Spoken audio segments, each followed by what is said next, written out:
ഇരു വൃക്കകളും തകരാറിലായ വീട്ടമ്മ സുമനസുകളുടെ സഹായം തേടുന്നു. താമരക്കുളം ഗ്രാമപഞ്ചായത്ത് 3-ാം വാർഡ് പേരൂർ കാരാഴ്മ വേടരപ്ലാവ് കവിതാഭവനത്തിൽ CP കവിത എന്ന 44 വയസ്സുള്ള വീട്ടമ്മയാണ് കാരുണ്യമതികളുടെ കനിവിനായി കാത്തിരിക്കുന്നത്. താമരക്കുളം ഗ്രാമപഞ്ചായത്ത് 3-ാം വാർഡ് പേരൂർ കാരാഴ്മ വേടരപ്ലാവ് കവിതാഭവനത്തിൽ CP കവിത എന്ന 44 വയസ്സുള്ള വീട്ടമ്മയാണ് ചികിത്സാ സഹായത്തിനും നിത്യ ചെലവുകൾക്കുമായി കാരുണ്യമതികളുടെ കനിവിനായി കാത്തിരിക്കുന്നത്. 2022 കാലിൽ നീര് വന്നതിനെ തുടർന്ന് ഇടപ്പോണിലുള്ള സ്വകാര്യ ആശുപത്രിയിൽ ചികിത്സ തേടിയപ്പോഴാണ് ഇരു വൃക്കകളും തകരാറിലായത് തിരിച്ചറിഞ്ഞത്. തുടർന്ന് വിദേശത്ത് വെൽഡറായ ഭർത്താവ് തുളസി മോഹനൻ നാട്ടിലെത്തുകയും വണ്ടാനം മെഡിക്കൽ കോളേജിൽ വിദഗ്ധ ചികിത്സയ്ക്കായി പ്രവേശിപ്പിക്കുകയുമായിരുന്നു.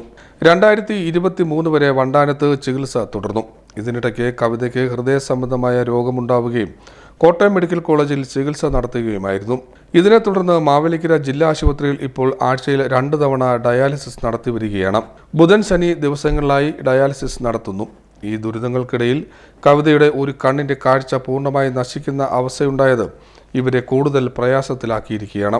പ്രമേഹ രോഗി കൂടിയായ കവിത 3 നേരം ഇൻസുലിനും എടുക്കുന്നുണ്ട്.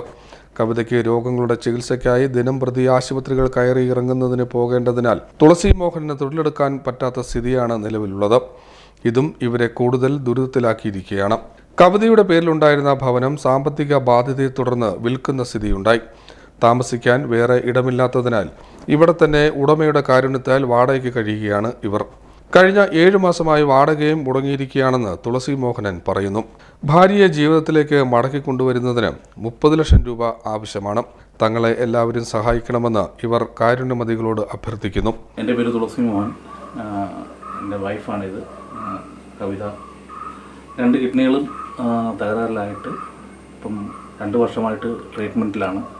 ആലപ്പുഴ മെഡിക്കൽ കോളേജിലായിരുന്നു. അത് കഴിഞ്ഞ് വണ്ടാനം മെഡിക്കൽ കോളേജിലോട്ട് മാറ്റി. നമുക്കിപ്പോൾ സാമ്പത്തികമില്ലാത്ത കാരണം പൈസയുടെ ബുദ്ധിമുട്ടുകൾ കാരണം വീടും ഉണ്ടായിരുന്ന വീടുമൊക്കെ വിൽക്കേണ്ടി വന്ന് ഇപ്പം നിത്യവൃത്തിക്ക് പോലും മരുന്നിനും നല്ല നാട്ടുകാരുടെയും സുഹൃത്തുക്കളുടെയൊക്കെ സഹായത്താലാണ് ഞങ്ങൾ മുന്നോട്ട് പോകുന്നത്.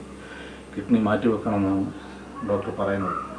അപ്പോൾ അതിനുള്ള ഡോക്ടറെ നിർദ്ദേശപ്രകാരം 30 ലക്ഷം രൂപയോളം ചിലവ് വരുന്നുണ്ട്. അപ്പം നാട്ടുകാരും മറ്റുള്ളവരും എല്ലാവരുടെയും മുമ്പിൽ ഞങ്ങൾ കൈവയ്ക്കുകയാണ്. ഞങ്ങളുടെ ഒരു സഹായത്തിന് വേണ്ടി, അദ്ദേഹത്തിൻ്റെ ജീവൻ നിലനിർത്താൻ വേണ്ടി ഉള്ള ഇതിനു വേണ്ടിയാണ്.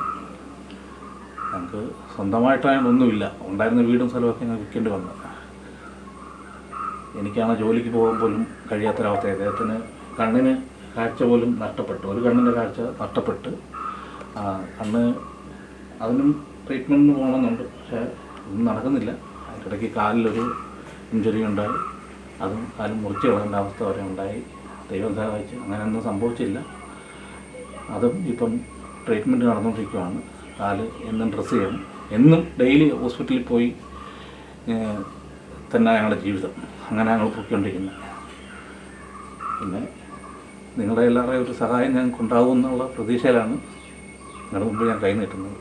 SBI ചാരമൂട് ശാഖയിലെ കവിതയുടെ പേരിലുള്ള അക്കൗണ്ടിലേക്ക് സഹായം എത്തിക്കാവുന്നതാണ്.